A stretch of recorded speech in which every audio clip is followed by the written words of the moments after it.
Bueno, vamos a charlar un poquito con Hernán Lacunza. Bienvenido, Hernán, ¿cómo estás? Hola, gracias por la invitación.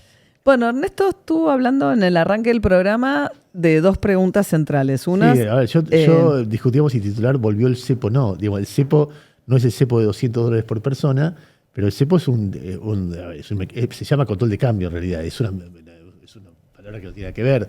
Entonces, hay distintos tipos de control de cambio, pero cuando vos empezás a decir, bueno, las empresas no, perfecto, eso es parte del cepo. Después decís, no, el que opera en el oficial no puede operar en los dólares en el contrato por 90 líquido, días. Por 90 días, es otra regulación. Y hoy sale el gobierno a decir una malinterpretación de una norma y todo aquel, a partir de ahora las billeteras virtuales no pueden vender dólares al valor oficial, o sea, al MEPSI. Eso hace que millones de personas que no tienen cuenta en dólares en un banco o en una agencia de cambio no puedan comprar el dólar al valor oficial. O sea, es una restricción más todavía. Con lo cual, y sumado a cómo lo presentan, ¿no? Porque ellos dicen, en realidad no hay ninguna novedad, pero hace 6 meses, desde abril que liberan el cepo, que los individuos están pudiendo comprar a través de la billetera. Las billeteras promueven eso y ahora dicen, no, en realidad se malinterpretó. Entonces, hoy si tuviera que titularía volvió el cepo, o se acentúa el cepo, o se hace más cerrado el cepo, pero algo con el cepo está pasando. Y quería preguntarte a vos queríamos preguntarte qué es lo que estás viendo. Buen punto. Primero, el cepo no es binario, como bien ustedes preguntan. O sea, hay una batería de medidas, que se puede llamar cepito, cepín, cepón. Bueno, entonces no es que es blanco o negro, ¿sí? Hay grises. Entonces estamos transitando esos grises. Segundo, el cepo nunca se fue del todo, porque cuando se sacó en abril para las personas, se dejó para las empresas, así que se fue por la mitad. Y lo que sí es la novedad de estos días, que hubo una medida la semana pasada y otra hoy, hubo una reversión de aquello que se había levantado para las personas físicas, lo que vos dijiste, bueno, el que compra en el paralelo no puede comprar en el oficial, esa es una, y otra hoy que no se puede comprar en las billeteras virtuales y sí en los bancos. Que son, digamos, reversiones de medidas ya adoptadas, o sea, volver a cerrarlo un poquito en esa graduación, en ese continuo que es de gris claro a gris oscuro. Y la explicación que dan las autoridades, que es, ya en realidad era una mala interpretación, bueno, yo no diría mucho eso, porque medio que también se están autoincriminando. Porque, ¿qué está 6 diciendo? meses. Es un montón para no darte cuenta. Pero a ver, ¿qué está diciendo? No, iban por la banquina.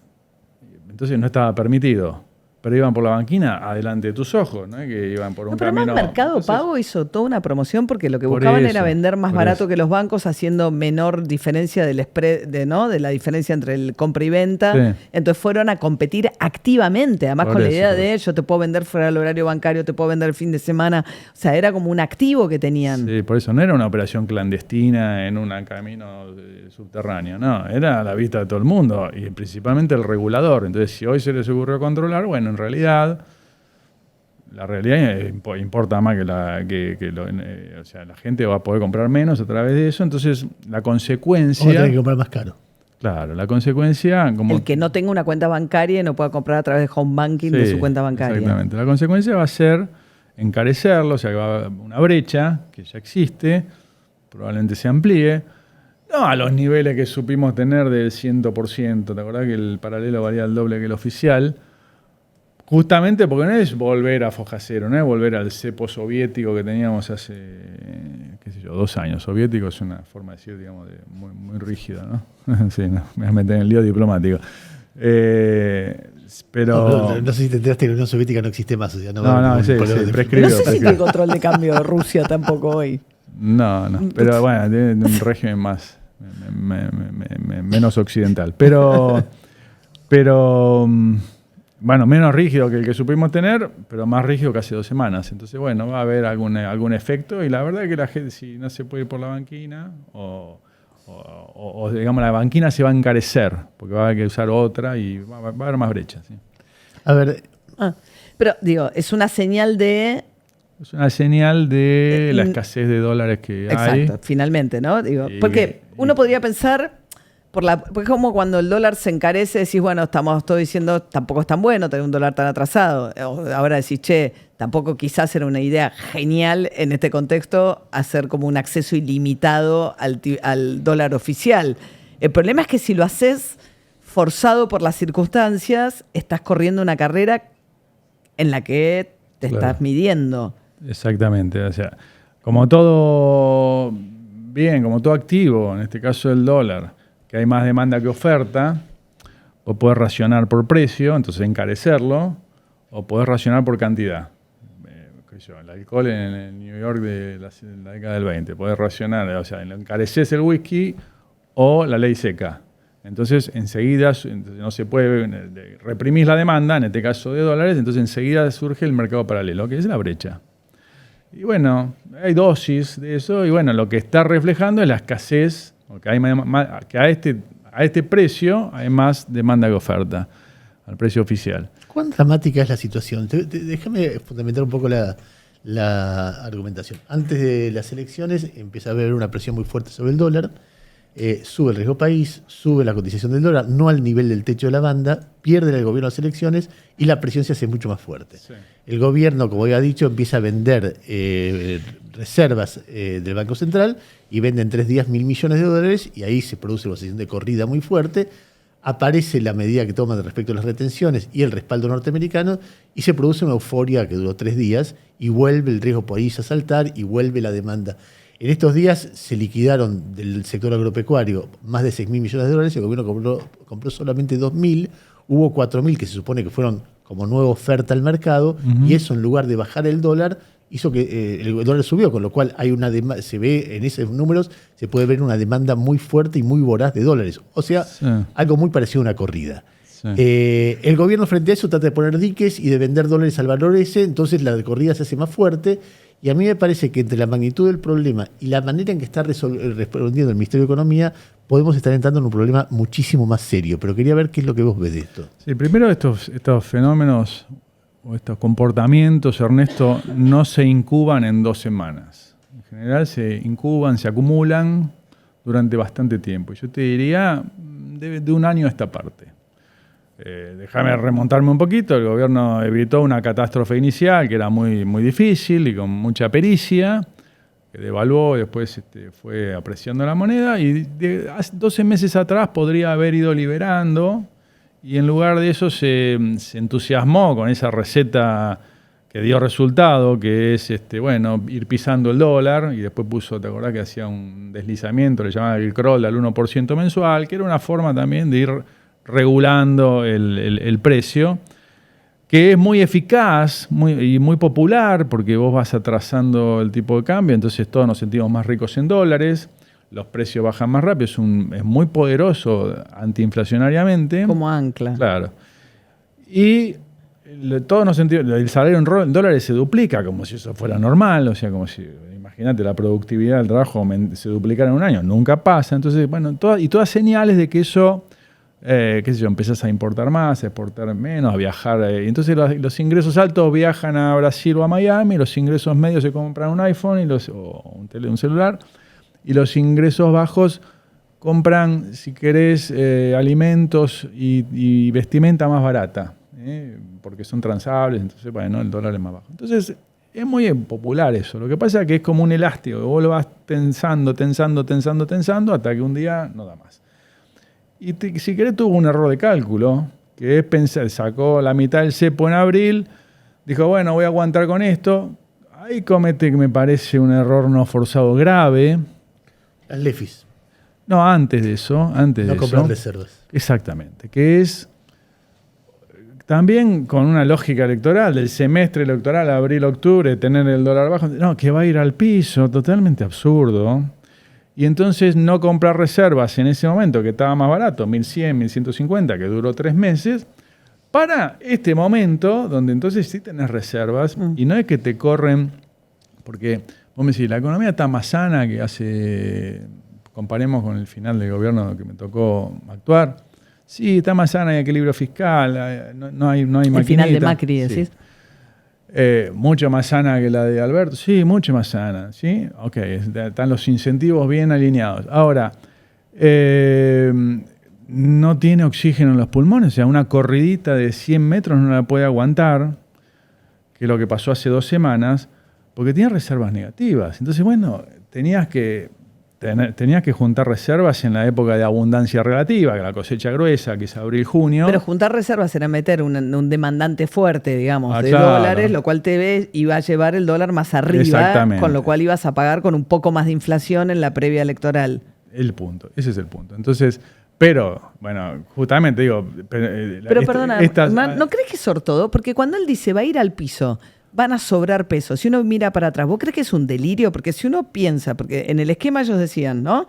Salimos, como no emito, van a faltar pesos, el superpeso, va a ir al piso, va a estar por debajo de los 1.000 pesos. ¿Vos crees que no se la creyeron nunca? Bueno, no lo sé, pero no sé qué creían, porque eso lo sabe nada más que el que lo dice. Pero sí fue una imprudencia.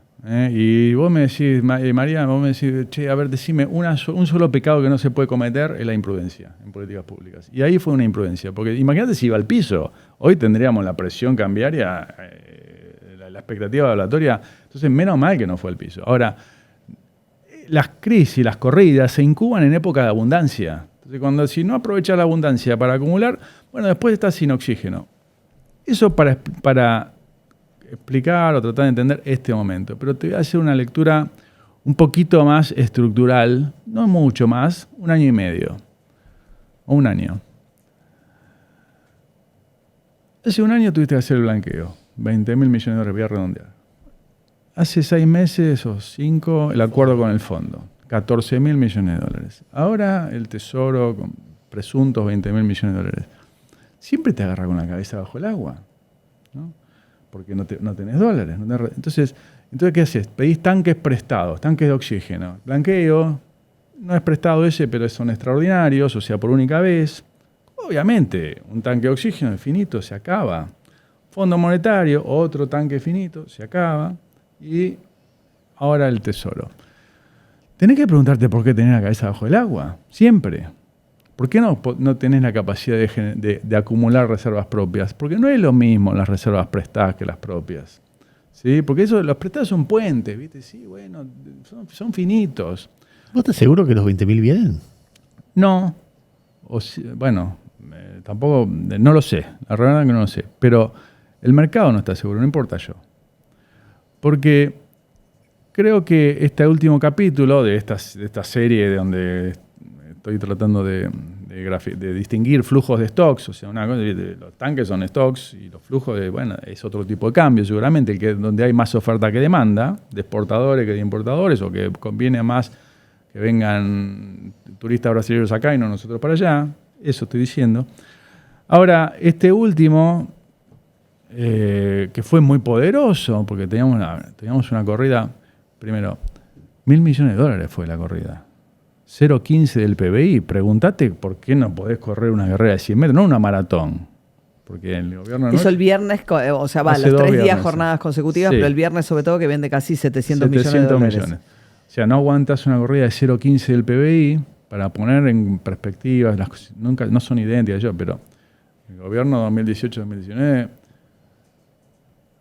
perdió 35.000 millones de dólares. O sea, tenía aire acumulado. Este no tenía nada. Entonces no aguanta 3 días. Y si abría el lunes, martes y miércoles sin hacer nada, y no sé. Porque esas cosas, vos decís, ¿cómo se interrumpen? Bueno, son difíciles, porque cuando el auto va para abajo, ¿viste? Es difícil. Bueno, y también Caputo dice, voy a gastar hasta el último dólar. Es un montón, vengan. Sí, pero eso lo entiendo. Yo también dije eso en su momento. Porque, ¿dijiste algo así? No me acuerdo. No, bueno, sí, no importa. Pero lo voy a buscar. No, porque vos querés... Sí, no lo busques. Porque vos querés... Una cosa es decirlo, otra hacerlo. Decirlo lo entiendo porque vos querés revertir las expectativas. Y mira, no me pulsé porque te voy a ganar. Sí. Ahora sí, después usás 20.000 millones de dólares que no son... si tenés un 4 copas después de eso... Exacto. Pero bueno, voy a lo del Tesoro. Entonces sale ese lunes y entonces dice, ¿qué tenemos objetivo? ¿Qué tenemos? Digo, estoy tratando de entender por qué el mercado... El del fondo duró 6 meses, ahora duró 4 días. ¿Por qué? ¿Qué hay, muchachos, María y Ernesto? Hay 3 tweets y una reunión. Y la pregunta de qué va a pasar el 27 de octubre, me parece. Porque pero está bien. Pero ¿qué hay de la novedad? No es 3 tweets de míos. Son de las 2 personas más importantes del mundo, ¿no? En el mundo económico, Trump y el ministro de Economía de Estados Unidos. O sea, no le estoy restando relevancia. Pero no hay, vamos a hacer un swap y qué sé yo, con el Banco Central. No hay ningún documento, ninguna certeza, las condicionalidades, en qué condiciones hay que devolverlo, para qué se pueden usar, cuánto puedes usar, nada. Entonces, me parece que hoy el mercado está diciendo, bueno, en inglés le dicen show me the money, ¿no? Mostrame el dinero. A ver, eso está. A ver si yo te pulseo, ¿cuánto hay de eso? Cash para esta transición electoral. Y hay ambigüedades. Con no sé cuánto hay de error no forzado o no, que fue muy categórica la comunicación de Estados Unidos, muy categórica, porque dijo, vamos a hacer lo que sea necesario, whatever it takes. Sí, están todas las opciones arriba de la mesa. Cueste lo que cueste. Muy, muy potente ese mensaje, pero en una parte dice, bueno, estamos listos para trabajar con las autoridades sujeto argentinas. Al resultado electoral. Sí, dice después de las elecciones, no dice sujeto. Pero uno puede deducir, pero entonces está sujeto. Porque, claro, no es lo mismo quien gane, no es indiferente. Porque los ajustes que hay que hacer, que vos me decís, ¿cuán complicados estamos? Me preguntaste hace 2 minutos. ¿Cuán dramática es la situación? Sí. No es dramática, es manejable. Es manejable con un diagnóstico certero, claro, la voluntad política de asumir costos, o sea, no es sin costos, o sea, tenés que asumir costos. Porque las opciones que hay arriba de la mesa son usar reserva, bueno, riego país, suba de tasa de interés, consumo, subir el techo, inflación, cepo, brecha. No. Entonces, todo eso... Está bien, pero vos en el 2019 metiste un cepo en medio de un proceso electoral. Sí, porque era lo menos malo. Claro, entonces Cotani, en la serie de reportajes, entre paréntesis, acaba de darle un reportaje a Novarecio que es espectacular, pero en el reportaje que le da Clarín el domingo previo al anuncio a la aparición de Estados Unidos y las retenciones, etcétera, dice, a ver, hay que reformular todo. Sí. Pero de acá a las elecciones hay que meter un cepo porque el proceso electoral, en medio de la corrida, hay que hacer cualquier cosa para frenarlo. Sí, yo no sé si de acá a las elecciones o después de las elecciones, pero hay una diferencia importante con 2019, varias diferencias. Una que a favor de ahora, que hay equilibrio fiscal, y ahí estaba como llegando el equilibrio fiscal, pero más importante todavía, aquel equilibrio fiscal se consiguió en el medio de la corrida durante un año, muy, muy doloroso políticamente, pero ahora hay una diferencia sustantiva. Este gobierno tiene 2 años por delante. Aquel tenía 4 meses. ¿Y eso juega a favor o en contra? A favor, porque vos podés recrear expectativas. El otro, Ernesto, Hernán, si vos ves el nivel de mala... Yo te digo, a ver, yo veo un tipo que el viernes elimina el rulo diciéndole un negocio de 6 vivos y cualquier cálculo da arriba de 5.000 millones de dólares que se fueron por el rulo, que vos habilitaste 6 meses antes. Dejaste durante 6 meses la compra de dólares en billetera virtual y hoy decís, no, es que fue malinterpretado. Es decir, y ni que hablar los anuncios, comprar, campeón, comprar, los abrazos con el gordo Dan en ese streaming espantoso que si algún lugar no tenés que ir para dar de seguridad, ese es el lugar donde todo es chupada de media, el grito flota, el dólar flota cuando vos veías las intervenciones. O sea, vos ves y todo, la gente va a sacar la guita del colchón, el dólar se va a ir a 100, el riesgo país se va a desplomar, la cantidad el que sube la tasa, que baja la tasa, que amplía los encajes, que congela los encajes. A ver, cualquier actor económico con este tipo de reacción se vuelve loco. Entonces la pregunta empieza a ser, ¿qué va a hacer mañana el Toto? Porque el Toto va un día para acá, un día para allá. Entonces hay un problema de confianza que es muy serio, que aún ganando las elecciones, digo, la idea de que esta gente gobierne 2 años más, tal vez juega en contra y no a favor. ¿Entendés? No, está bien, pero primero, no voy a hacer juicio de valor sobre las personas, porque son colegas, y porque si algo me dio la experiencia, que es más fácil hablar acá que estar ahí. Bien. Sí, sobre las políticas, y es verdad que las políticas, sobre todo monetarias y cambiarias, de los 3 meses previos, ¿no? De los últimos 3 días, han sido erráticas. ¿Te acordás que se subían encajes, se bajaban encajes, subía la tasa?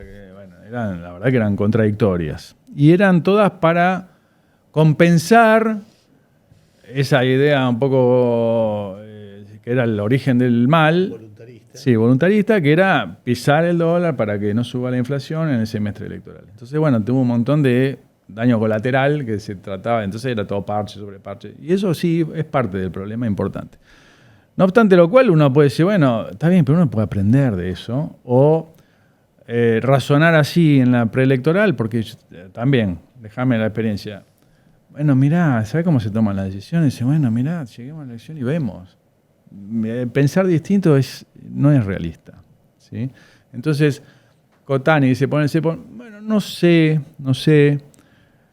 Es distinta la situación. Yo creo que hoy, desde el punto de vista económico, salgo de la política, que es medio una abstracción, lo más sano me parece que es liberar el mercado de cambios, terminar de levantar el cepo. No va a pasar gran cosa. Mostrar consistencia hacia futuro, con el respaldo, usar el respaldo de Estados Unidos, muy poderoso, y del Fondo Monetario. ¿Pero eso antes del 26 de octubre? Bueno, después vemos cuándo. Pero, bueno, pero es muy relevante. Bueno, porque lo vemos ahora. Bueno, pero me metí en la política, porque eso es... Bueno, el 27 de octubre o el 14 de octubre es más o menos parecido al punto de vista económico, ¿sí? Ahora, están en una... Si no llegás al 26 de octubre sano, y hacelo antes, ¿sí?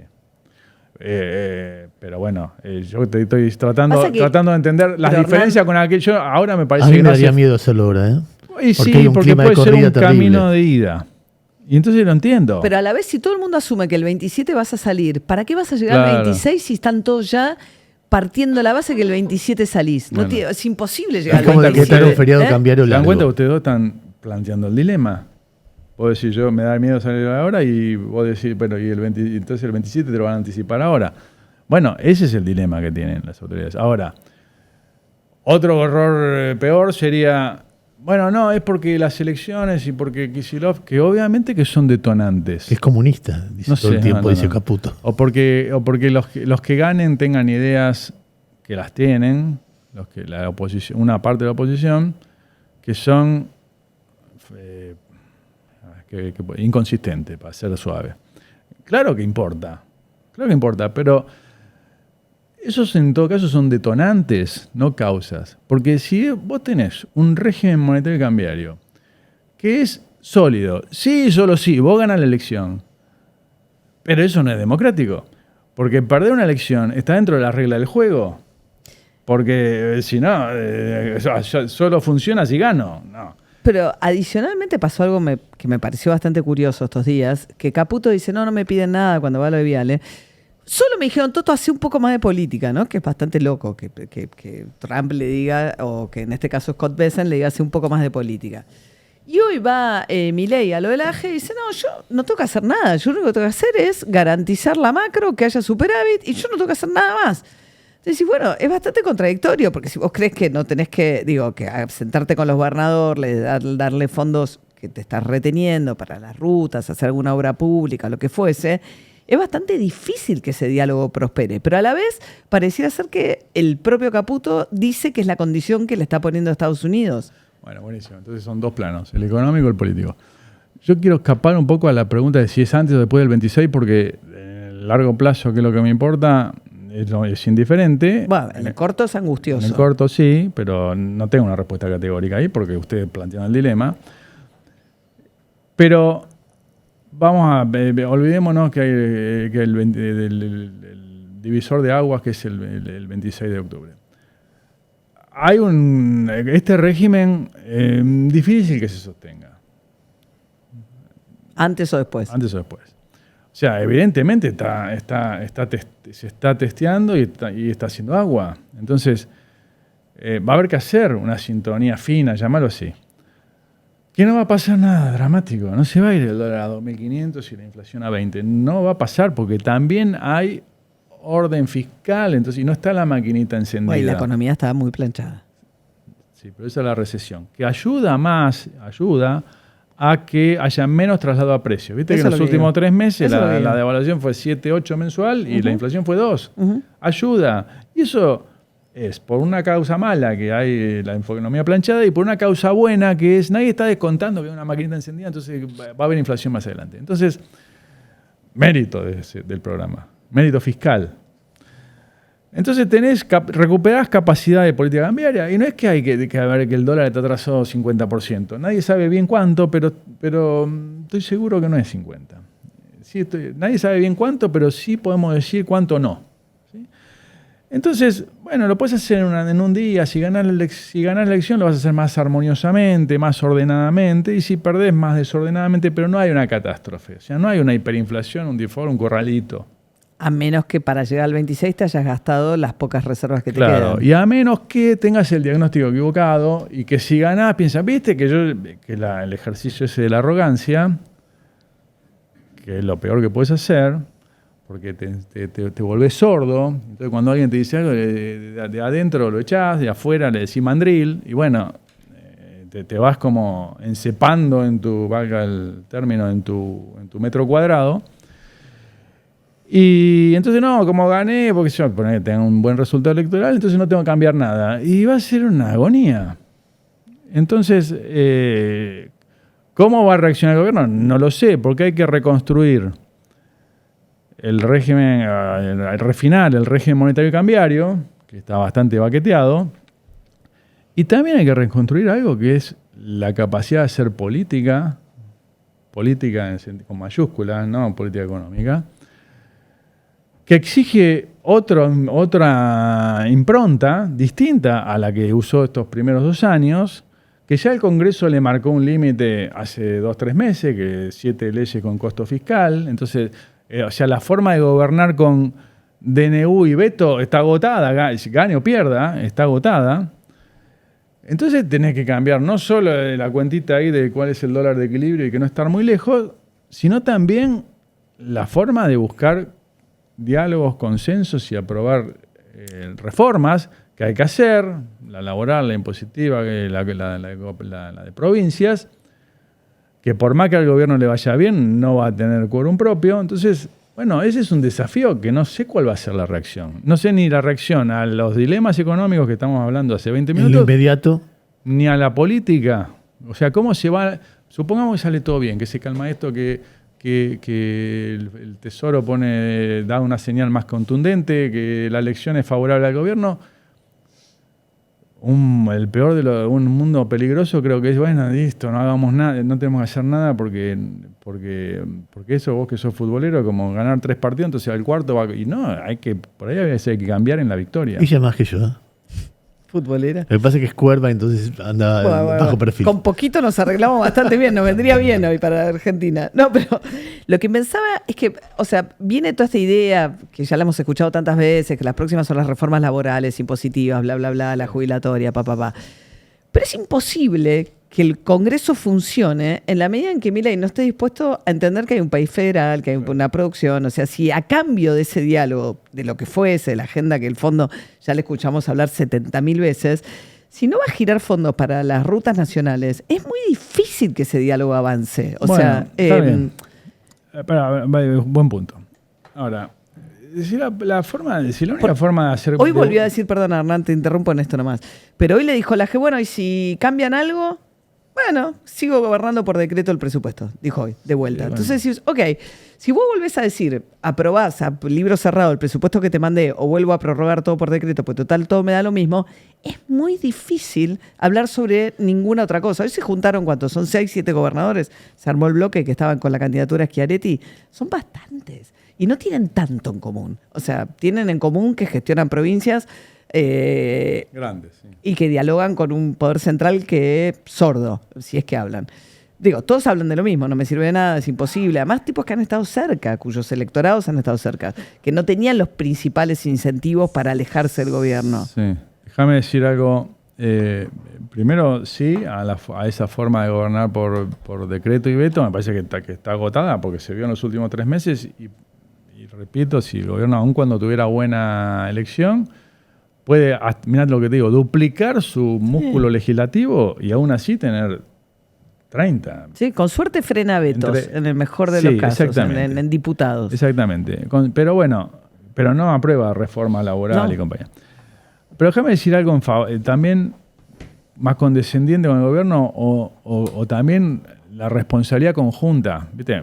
Que se ven en estos proyectos de ley que se aprueban. No, se aprueban y sin financiamiento, porque ninguna tenía financiamiento, se inventaban cosas que no eran reales.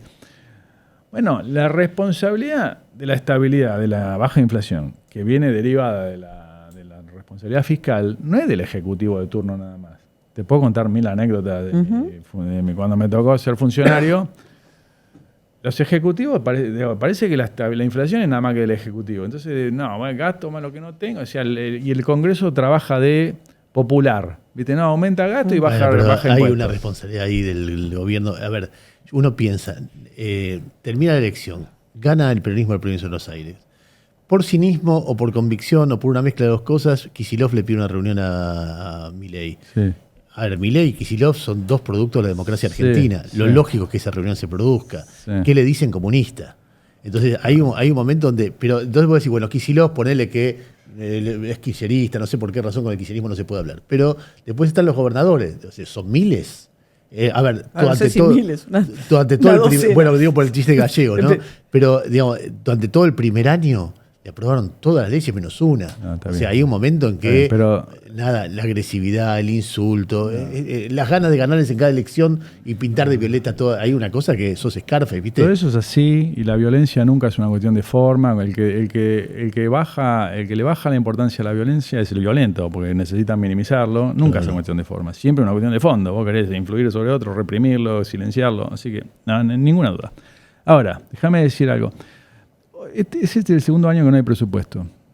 Y un tercer año no es viable, porque en principio, viste el Garrahan, las universidades, las rutas, todo eso porque no tenemos presupuesto. Exacto. Entonces, si tuviéramos presupuesto, ya todo desde el primer año cada uno sabría cuánto tiene. Si no están dependiendo todo el tiempo de que les actualicen las partidas. Obvio. Entonces, no es republicano, no es institucional. Digo, el fondo te lo pide, pero no porque lo pide el fondo, por nosotros lo tenemos que hacer. Sí. Bueno. Pero ya dijo hoy que no. Bueno. El año pasado hubo un proyecto de presupuesto oficial. Mandó el Ejecutivo en tiempo y forma, el 15 de septiembre. Yo me acuerdo de esa discusión. Y apenas llegó al Congreso, no era año electoral, la oposición, no el PRO, que es más responsable en ese sentido, déjame decir eso. Una parte de la oposición empezó a tironear del mantel a ver qué me tocaba a mí. O sea, con la vieja lógica de que hacer política es darme guita. Que es un poco romántico pensar lo contrario. Pero no podemos rifar el equilibrio fiscal porque después hay déficit, después hay inflación y decís, el gobierno. No, somos todos. Te voy a contar en 10 segundos una experiencia. A mí me tocó ser ministro de la provincia de Buenos Aires, que es Afganistán, ¿no? En términos de recursos. Y yo siempre me pasaba lo mismo. Mandaba decir, este año vamos a recaudar 100 y a gastar 101. Entonces necesito $1 de deuda. ¡Qué barbaridad! El endeudador serial, qué sé yo. Pucha, bueno, iban a la legislatura. ¿Qué pasa? A ver, ¿qué quieren? No, ¿qué querían? Gastos. Entonces, en lugar de gastar 101, gastábamos 102. Entonces eran $2 de deuda. Eso sí. ¿Te das cuenta? Entonces, no es que... Está bien, pero uno podría pensarlo al revés, sobre todo pensando en lo que pasó esta última semana. El gobierno acaba de resignar $1.500 millones de recaudación. Sí. ¿Qué va a cortar? No, va a tener menos superávit, 0,15 el producto. Sí. No, asumiendo que mantiene el mismo superávit, pues se supone que no se bajó. 0,15 no, un poco menos. Se supone que no se bajó. No, un poco más. Se supone que no se bajó. ¿No se bajó qué? Del monto del tamaño de superávit que iba a tener. No, bueno, pero si tiene crecimiento puede recaudar más. Digo, no va a quebrar el fisco por eso. No, pero digo, no es una magnitud relevante. Pero lo que quiero decir, tampoco el Garrahan. Entonces, lo que quiero decir, si tu principio es, para cada gasto asignarme la partida, para cada recaudación que resignás, decime que vas a cortar, porque digo, me parece que es la misma lógica visto del otro lado, pero el gobierno dice, bueno, ok, bajo bienes personales, ¿no? Blanqueo, ok. Bueno, vas resignando recaudación. Ok, ¿qué significa resignar recaudación? ¿Qué gastos vas a cortar para mantenerte en el mismo punto de equilibrio que tenías previamente a tomar esa decisión? Sí. Bueno, no aparece. No, sí, tenés razón en que es la misma lógica gastar más o recaudar menos. Tendrías que sustituirlo con algún otro recurso. Después, viste, la micro de si vas a hacer tal ruta o el Garrahan o bajar tal impuesto, podemos discutir 800. Eso es el presupuesto.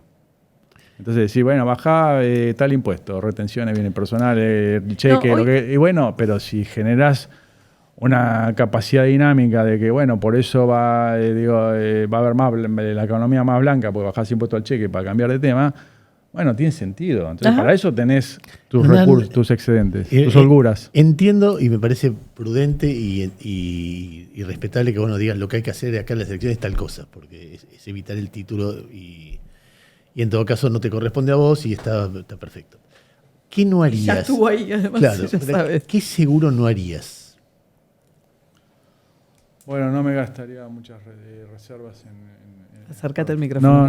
No usaría reservas que no tengo, reservas prestadas para sostener el esquema. Digamos, porque eso es pan para hoy, hambre para mañana. Difícil y ninguna de las 4 cosas que hay para hacer propias, que ya las dijimos, ninguna es gratis. Entonces tenés que minimizar daños. Y no es la misma situación que 2019. Por lo que ya explicamos. Vos decías, ¿es cepo o es liberación o es...? No, tenés la tasa o tenés... Bueno, la medida de las retenciones fue una medida también transitoria con costo fiscal, claro. Costo fiscal y costo de reservas. O lo que hizo el gobierno fue llamar a un helicóptero y salir por arriba del laberinto y tráeme dólares. Que le dijo, sí, yo te voy a prestar un tanque, pero veremos cuándo. Bueno, claro, son recursos fuera de la caja. Sí, ahora va el 14 de octubre a Casa Blanca, a menos que surja algún tipo de detalle adicional. Sí, porque esa semana es la reunión del fondo, por eso debe ir, pero toda la semana, pero pasa que acá el 14 de octubre falta mucho. Un montón, claro, 2 semanas falta. O sea, también tenés que dar, porque no hace falta reunirse para hacer un swap. O sea, puede hacer Encima el swap parece que es a cambio de que bajen el de China. Con lo cual... No sabemos. El de China termina en julio, en teoría. O sea, ¿no? Sí, no sabemos. Pero bueno, eso es el problema de tener tweets, no documentos oficiales.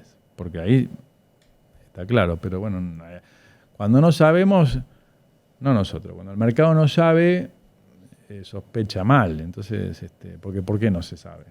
Y después tenés otra pregunta, ¿no? ¿Qué condicionalidades tiene un crédito bilateral de estas características en términos de una cosa es negociar con un organismo internacional y otra cosa es, digamos, quedar sujeto a decisiones de política exterior de alguien que además... Un tuit te voltea. Exactamente. No, y un presidente que ha demostrado... A la fragilidad, sí.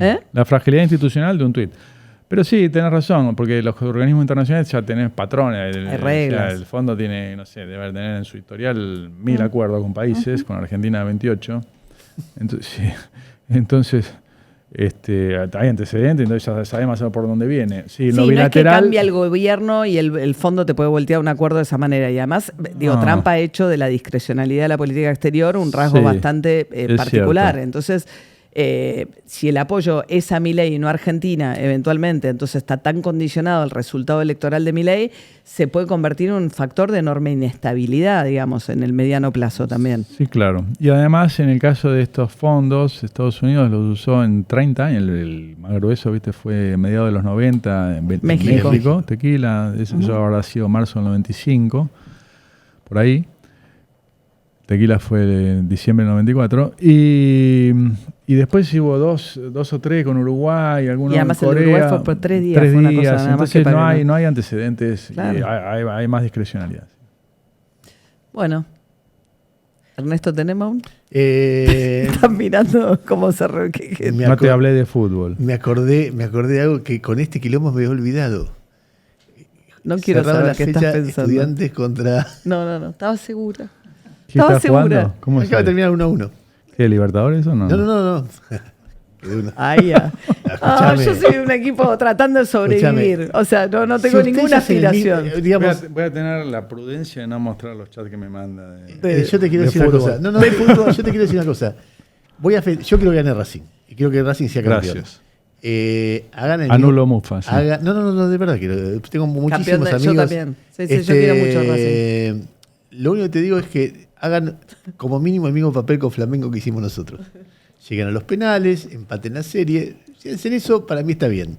y el hablamos vicepresidente Hernández de Racing, no vamos a decir, porque por ahí la gente no está entendiendo por qué esta charla, porque en Ernesto es habitual entrar en esta deriva. A mí o eso es un poco de bronca, ¿no? No, es habitual. Como me cargaste, dijiste, es un poco de resentimiento. Dijiste Libertadores, dijiste así, yo dije, bueno, perfecto. No, estoy hablando con la señora. No. Es muy lindo ser de un equipo que no tiene esas aspiraciones, que solo además me encanta Gustavo Costa. Solo tenemos... Es un buen equipo, vos lo ves jugando, clasificó con mucha autoridad. Nosotros con 7 pibes de las inferiores empatamos la Serie Flamengo. ¿Puedes concentrarte? Nos vamos, gracias. Gracias, Hernán.